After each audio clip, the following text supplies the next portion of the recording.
welcome to Stories by Grandma. Finding stories for your family history can be difficult and takes a long time. Sometimes people in the family will write them down and post them to websites like Ancestry.com or Find a Grave, etc. Here is such a story I found on one of my relatives. I don't know who wrote it, but it is called A Life Well Lived. Claude Ernest Crozier was born 1st of August 1901 in Harrison County, Indiana, the son of Edward Clarence and Margaret Jane Bartley Crozier. When Claude was born, he had a foot that was turned up at the ankle. The doctor wanted to cut the tendons to allow the foot to drop. His mother would not allow the doctor to cut on the foot. Instead, she massaged his foot for hours during every day. The foot eventually fell into place. His children never knew of this until after his death. Claude married Iva Edna Fracas in Bradenton, Kentucky on the 21st of October 1918. Edna, as she was called, was born the 27th of September 1899 in Harrison County, Indiana, to William and Bertha Carroll Fracas. Claude and Edna raised 4 children in a small 2-bedroom house built by Edna's father. It originally was a log cabin. Claude improved upon the house but never installed running water. He found it strange that anyone would want a toilet in the house. It wasn't until the 1970s that his children finally insisted that a bathroom be built for their mother. During the summer, Claude would sit out on the porch, rolling his own cigarettes, drinking a bottle of beer, and on occasion pull out a harmonica to play for the grandchildren.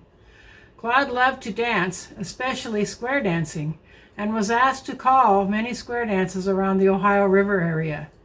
Every Saturday night, he would put on his best clothes and head out for a dance. Claude was also a heavy drinker, so these Saturday night dances would often last until the early hours of the morning.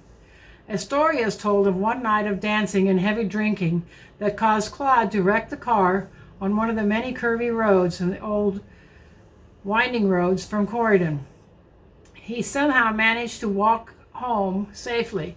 Somehow the next morning he did not remember wrecking or leaving the car behind and insisted it had been stolen. Of course, the car was found and the true story revealed. Claude, like many in southern Indiana, loved to hunt coons and foxes. He was known for his many breeds of hunting dogs, which were valued and brought by other hunters in Indiana, as well as from out of state. The dogs were treated very well and loved by Claude. He created his own special dog meal from selected meats and vegetables that he grew. One son tells the story of a hunting dog sold to a man in Illinois for $200. A few weeks later, the dog showed up at Claude's door.